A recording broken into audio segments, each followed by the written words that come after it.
500 years, 5 empires, 3 mistakes. Every one of them lost reserve currency status.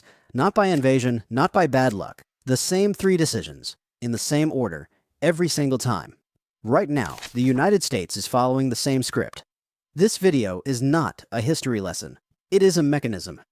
5 empires held reserve currency status. 5 empires lost it. Portugal, Spain, the Dutch Republic, France, Britain.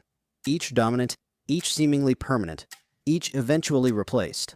Every one of them made the same 3 moves before the end came. Not similar moves, the same moves, in the same sequence, with the same result. Debasement, overextension, debt financialization. That is the sequence. That is how reserve currency dominance ends. Not with a battle, not with a decree. With those 3 decisions, in that order, applied to a monetary system that cannot survive all 3 at once. What follows is not theory.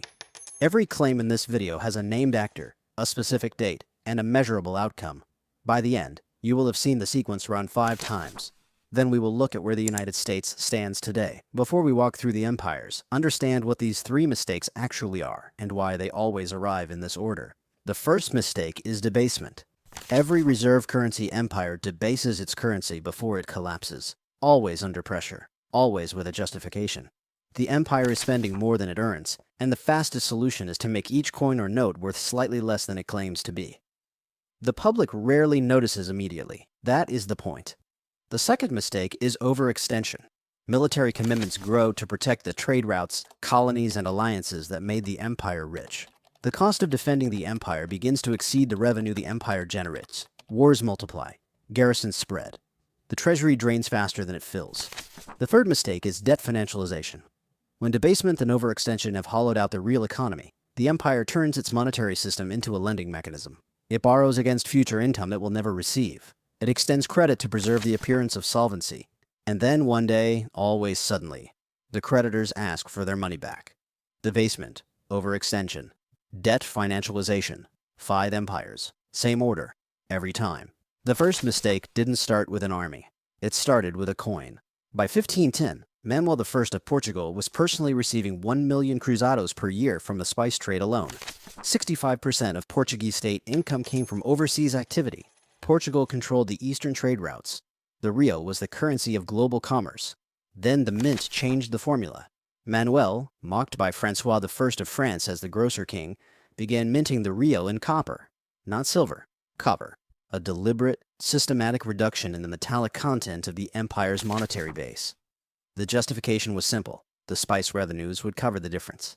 The empire was rich enough. The currency could absorb it. It couldn't. When the spice monopoly began to erode after approximately 1530, and Spanish silver flooded the global economy in its place, Portugal had nothing left to defend its currency with. The real had already been cheapened. The empire had already spent what it hadn't yet earned. Within a generation of the transition to copper coinage, Portuguese monetary dominance was over. The first empire, the first debasement, the first collapse. 1 mint decision, 1 generation. Gone. Spain inherited Portugal's trade routes and added something Portugal never had, the largest silver supply in human history. Potosi alone was producing 200 tons of silver per year by the late 16th century. The piece of 8, the Spanish ocho reales de plata, became the world's reserve currency. Every merchant on every continent priced goods in it. Philip II defaulted on sovereign debt 4 times, 1557, 1560, 1575, 1596. Read that again. The richest empire in the world, sitting on top of a mountain of silver, could not pay its bills 4 times in 40 years. Why? Because the military overextension was total.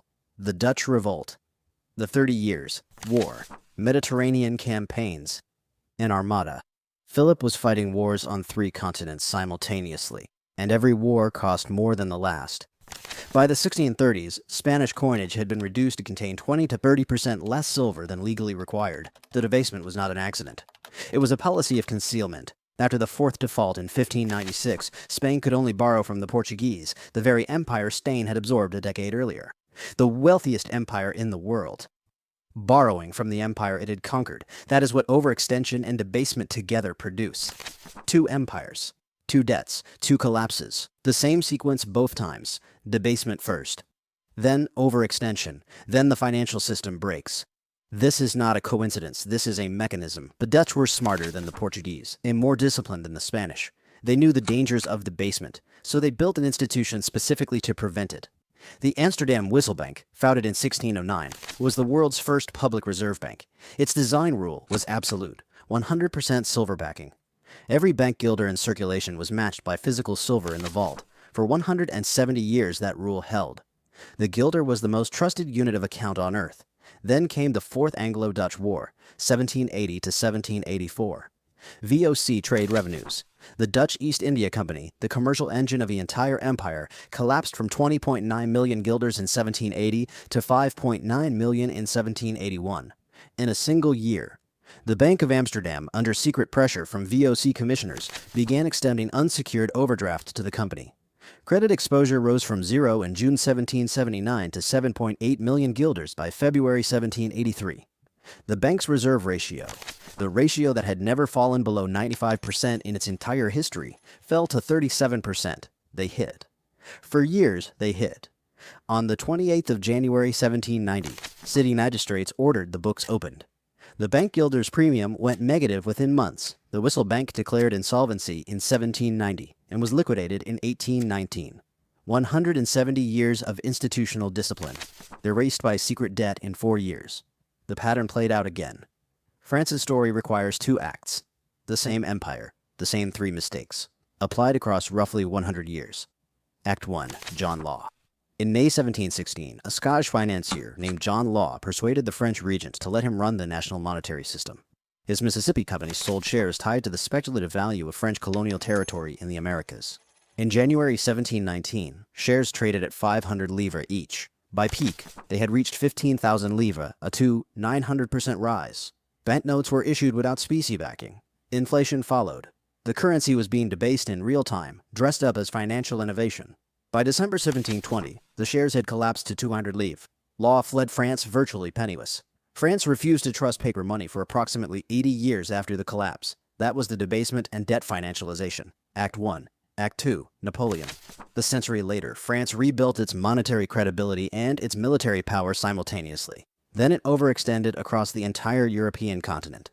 The Grande Armée reached Moscow. The treasury followed the army outward, and both returned in ruins. John Law destroyed French monetary credibility.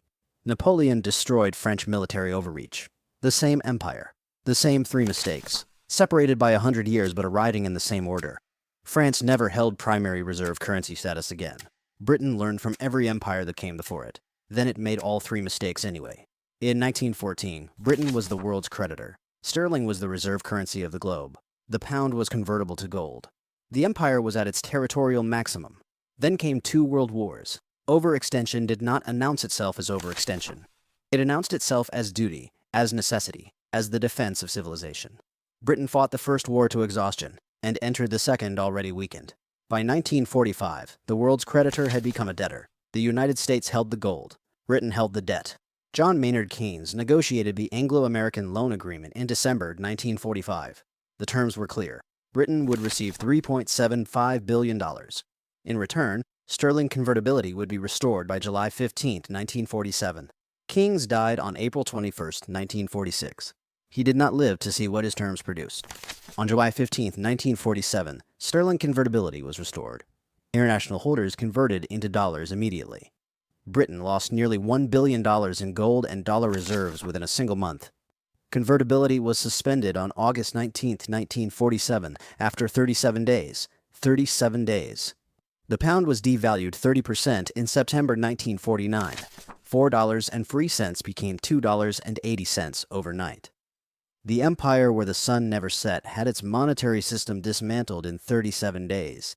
The architect of the terms that made it inevitable was already in the ground. Sterling's role as reserve currency was effectively over. 5 empires, 5 collapses, same sequence every time. Portugal debased first, then lost the trade revenues it assumed would cover the debasement. Spain debased and overspent until the richest empire in the world needed to borrow from a country it had conquered.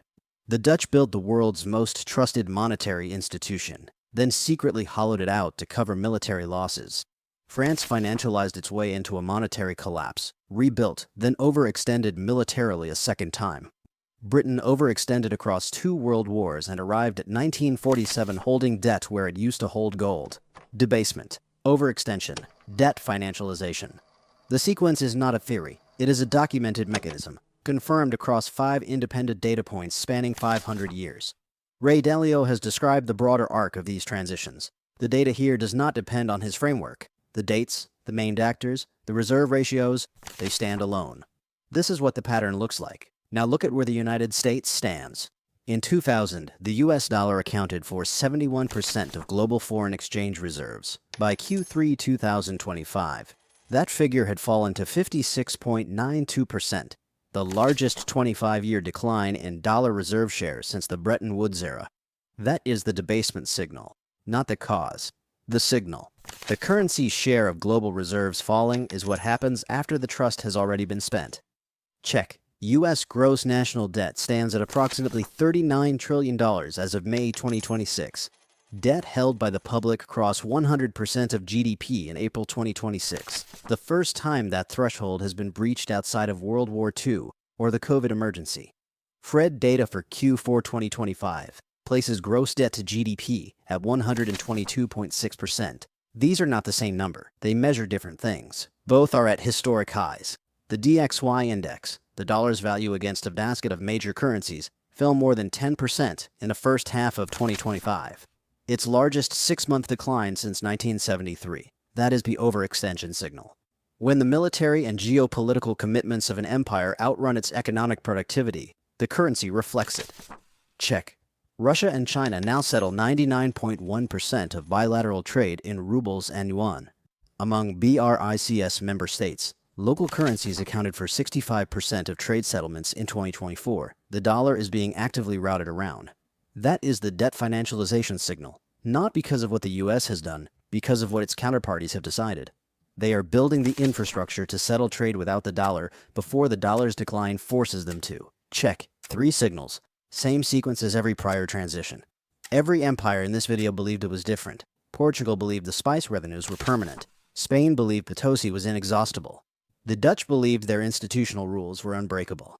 France believed financial innovation could replace monetary discipline. Britain believed that winning 2 world wars had earned it a permanent seat at the top of the monetary order. Each of them was wrong. Not because they were foolish.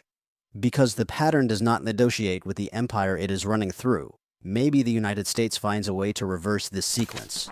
Maybe the dollar's reserve share stabilizes. Maybe the debt trajectory changes. Maybe this time is genuinely different. But none of the 5 empires in this video thought they were making the 3 mistakes while they were making them. Every one of them had a justification for the debasement, a necessity for the overextension, a rationale for the debt. The pattern doesn't require the empire to be reckless. It only requires the 3 decisions to be made in sequence. They always are. Here is what this video is not telling you. It is not telling you the dollar will collapse next year, or in 10 years, or at all. The pattern is documented. The timing is not. What it is telling you is this. 5 times in 500 years, a reserve currency empire reached a point where the sequence was already running. Debasement, overextension, debt, and the people holding that empire's currency as their primary store of value did not see it until after the transition was complete. They were not stupid. They were simply holding the asset that felt safest, because it had been the safest asset for most of their lives. The only question that matters is not whether the pattern is real. You have now seen it run 5 times. The only question is what you understand about the moment you are currently inside. Every empire ran this sequence. Every currency that lost reserve status had defenders who called the warnings overblown until the day the convertibility window closed. The window in Britain closed in 37 days. What you do with this information is your decision. But understanding the mechanism is the only protection against being the last person in the room who still believes it cannot happen here. 500 years. 5 empires. 3 mistakes. The script doesn't change. Only the names do.